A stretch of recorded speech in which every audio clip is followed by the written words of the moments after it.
चलिए आज बात करते हैं एक बहुत ही प्यारी, बहुत ही खूबसूरत कहानी की, अयान और सोने का पंछी। अब ये कहानी ना सिर्फ सुनने में अच्छी नहीं है, ये तो सच्चाई और असली दौलत का जो गहरा मतलब होता है उस पर सोचने को मजबूर कर देती है। तो चलिए साथ मिलकर इस कहानी की दुनिया में उतरते हैं। तो कहानी की शुरुआत होती है पहाड़ों के बीच बसे एक छोटे से बड़े ही शांत गांव सुखपुर से। और यहीं हमारी मुलाकात होती है इस कहानी के हीरो से, जिसका नाम है अयान। यहाँ ना कहानी में एक बहुत दिलचस्प मोड़ आता है। हमें दो अलग अलग दुनियाएं दिखाई देती हैं। देखिए, एक तरफ तो है अयान की गरीबी, वो ईमानदार है, मेहनती है, पर किस्मत जैसे रूठी हुई है। और दूसरी तरफ पहाड़ का जादू, एक ऐसी कहानी जो सबने सुनी है कि सबसे ऊंची चोटी पर एक सोने का पंछी रहता है और वो किसी नेक इंसान की किस्मत बदल सकता है। तो यही जो उम्मीद और हकीकत के बीच की खाई है ना, वही इस कहानी को आगे बढ़ाती है। और फिर एक रात को कुछ ऐसा होता है जो अयान की इस सीधी सादी जिंदगी को हमेशा हमेशा के लिए बदलने वाला था। जरा सोचिए, अयान के सपने में वो सोने का पंछी खुद आता है और उसे ये चुनौती देता है। ये कोई मामूली सपना नहीं था, नहीं, ये तो एक बुलावा था।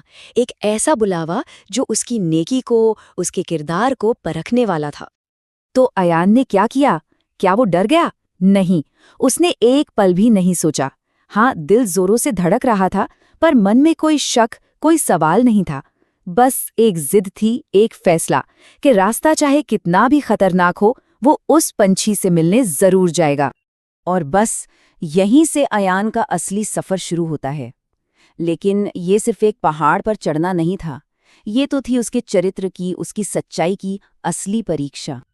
तो देखिए, ये सफर कैसे उसकी अच्छाई को परखता है। सबसे पहले उसकी दया की परीक्षा हुई। एक उफनती हुई नदी में एक बूढ़ा आदमी, अयान ने अपनी जान की परवाह नहीं की और उन्हें बचा लिया। फिर आगे चलकर उसकी करुणा परखी गई जब उसने एक शिकारी के जाल में फंसे बेजुबान हिरण को आज़ाद कर दिया।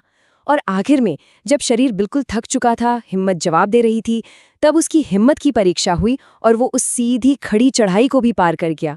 मतलब हर कदम पर उसने ये साबित किया कि वो सिर्फ मजबूत नहीं बल्कि दिल से नेक भी है। तो इतनी सारी मुश्किलों को पार करने के बाद अयान आखिरकार अपनी मंजिल पर पहुंच ही जाता है और वहां उसका सामना होता है उस जादुई पंछी से।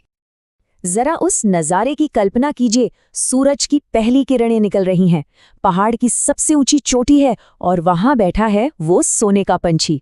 उसके पंख ऐसे चमक रहे हैं जैसे हजारों दिए एक साथ जल उठे हों। सच कहूं तो ये उसकी मेहनत और